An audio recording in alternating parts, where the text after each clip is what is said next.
Today I'm going to be making a video about jig sticks. And for me, jig sticks, to me, we're just talking about surface iron rods.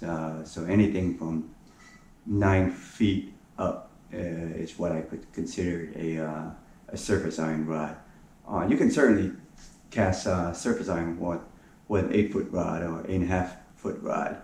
But just for today's discussion, just want to talk about 9-foot rods and above.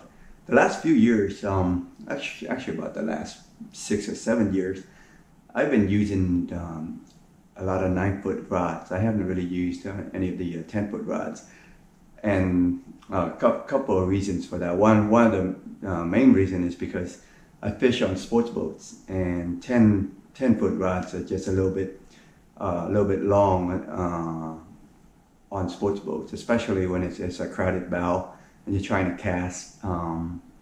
It gets to be a little bit too long.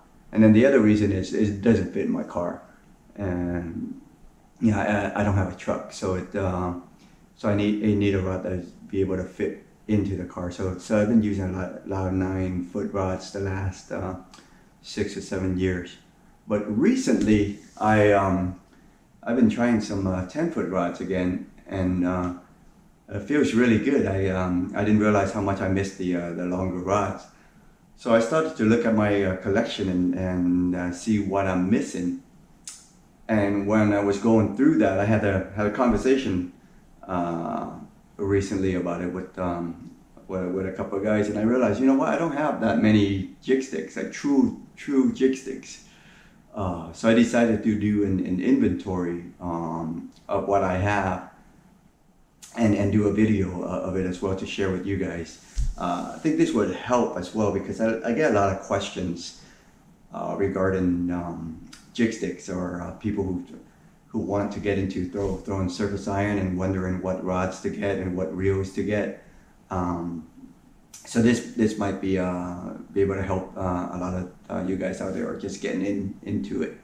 So let's go see what I currently have. All right, let's see what I have here.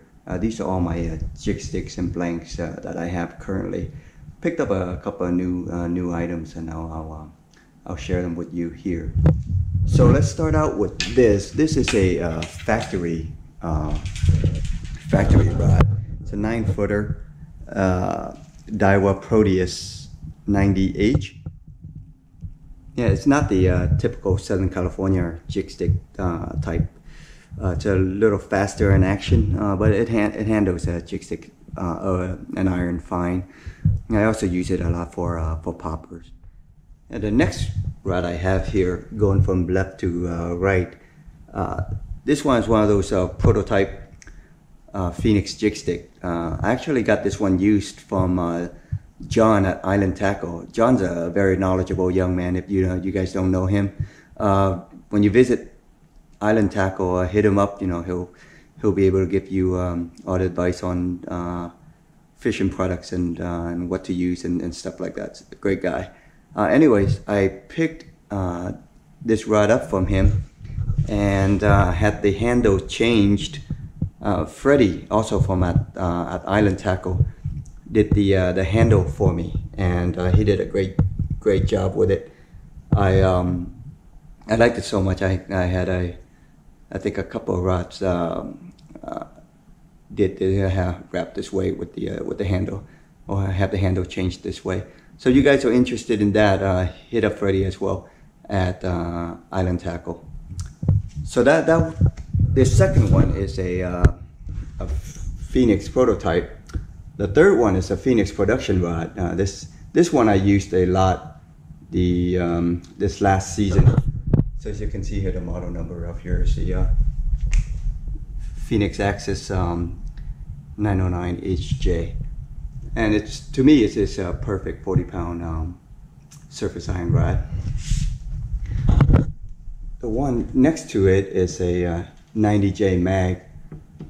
You guys might have seen me use this rod before with a different handle. Freddie did the handle for me here and add some wraps to it. Made it look like a completely different rod. So I like it a lot more now.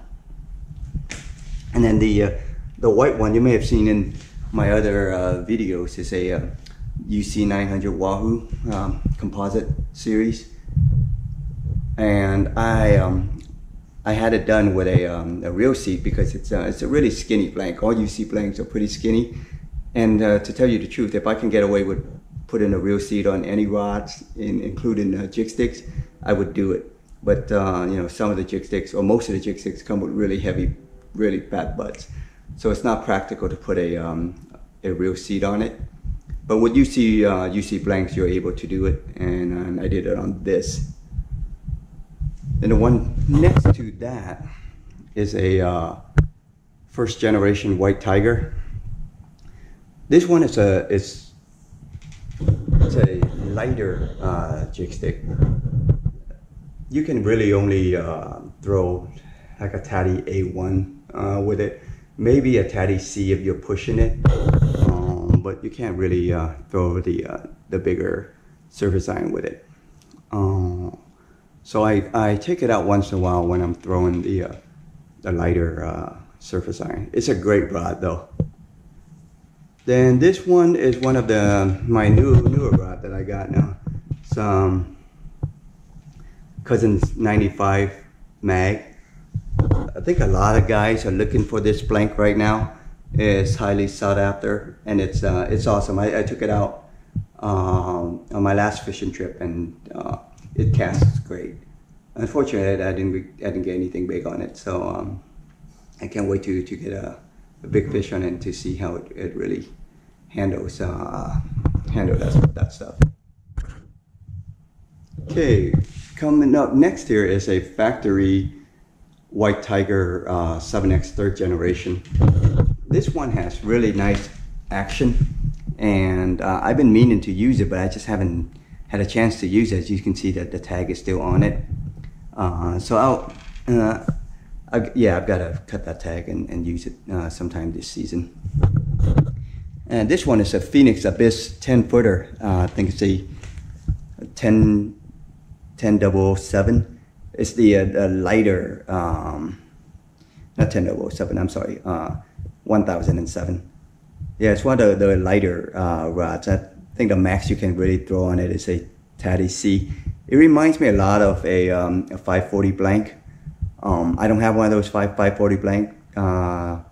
I used to fish one back in the old days, but I don't have any of the newer ones now. So this one reminds me of that blank.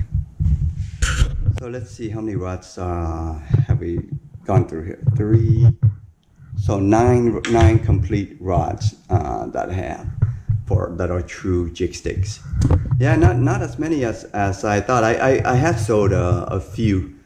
So yeah, and then I have a couple. I have 2 that are out to be wrapped right now. A UC 900 Monster composite series, and also a Seeker SJ90. So you know, hopefully I'll get those 2 back soon, add to the collection. They'll take me up to 11. And then these are the three jig stick blank that I picked up recently that I'm really excited about. This is a honey color white tiger. They're making a limited edition of these guys, so I lucked out and was able to pick one up. So I'm gonna have this wrapped soon. And here is a skinny butt Alua, skinny butt Super Seeker Alua. I don't have any Alua in my arsenal, and the reason is I really don't like the way the butt, you know, how big the butt is. It just takes a big reel to get around it, and I was really never into that. So I'm really glad that they have a skinny butt version of the Alua. So now I'll be able to get this wrapped and use the an Alua stick. And then this, I'm really excited about this blank. This is a Seeker F100. It's not the Super Seeker, it's the black steel version, which is fine. couldn't find the super seeker version, so I'll have to settle for a black steel version, which is completely fine because the action is very similar. The color is different, obviously, but the action is very similar, and I can't wait to get these three wrapped and used. So yeah, there you have it. They're all my pretty much all my true jig sticks, true surface iron rods. 9 complete rods, 3 blanks, and two out to wrap. So we're looking at 14 altogether. That's not too bad. Let me know in the comments what I should add to my collection. I know a lot of you guys out there have some crazy amount of jig sticks in your arsenal, which is awesome. Yeah, let me know what I should add to my collection. What you guys use that are great rods that I don't currently have. Really appreciate that. Now let's talk about the reels and what I currently have. Yeah, with regards to reels, true surface iron reels, I have both the old school type and then the new school types. And let me go through and see what they are for you guys. Yeah, these are these 3 are newels. These 2 are the 322. They're both P322 newels, and they're in the old days you can really only use them for 30-pound tests, or even less than that because it's all mono. But these days with braid, you can fish them with 40-pound tests because there's no capacity issue. You can just load them up with 50-pound or 60-pound, 5-pound braid and go at it. And this one is a 332. I think it's an S series. I haven't put line on it yet, but I plan to use this this reel this season on one of the rods. These 2 reels I picked up not too long ago, and I like them a lot. This is the Shimano Speedmaster 3, and it spins great. It's lightweight. It's pretty much the Trinidad before they came out with the Trinidad. And this is a Sortiga Grand Wave 30. This is another underrated reel that casts forever. So I like using these old reels for surface iron once in a while.